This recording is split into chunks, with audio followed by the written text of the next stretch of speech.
கோதுமை தோசையில் தோசை மாவு கொஞ்சம் கலந்துருக்குது. அப்புறம் மஞ்சத்தூள் போட்டிருக்கேன், உப்பு போட்டிருக்கேன், கருவேப்பிலையை கட் பண்ணி போட்டிருக்கேன், மிளகு ஜீரக பவுடர் போட்டிருக்கேன். இப்போ நாங்கள் என்ன பண்ணுறோம், கருவேப்பிலை போட்டிருக்கோம் இந்த தோசை மாவில்.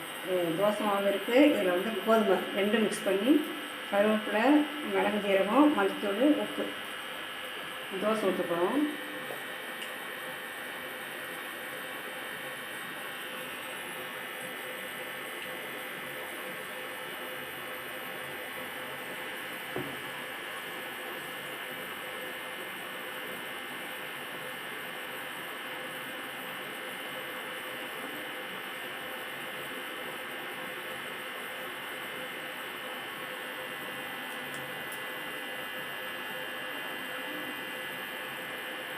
சுற்றி ஆயில் ஊற்றிக்கணும்.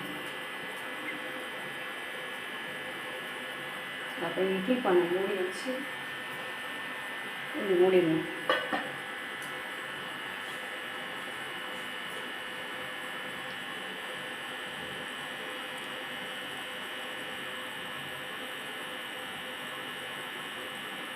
அப்புறம் முருங்கைக்கீரை, இலசன முருங்கைக்கீரை வாஷ் பண்ணிவிட்டு நல்லா சின்ன சின்னதாக கையிலே கிள்ளி வச்சுக்கணும். கிள்ளி வச்சுட்டு அந்த முருங்கைக்கீரையை வந்து கருவேப்பிலை அப்படின்னா சின்ன சின்னதாக கட் பண்ணிடணும்.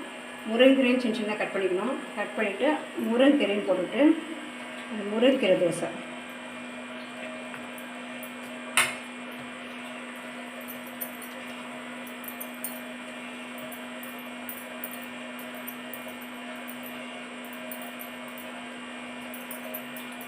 இந்த தோசை கருத்து பாருங்கள் எப்படி அழகாக வந்திருக்குங்க. கருவேப்பிலை, முருங்கைக்கீரை எல்லாம் போட்டு தோசை.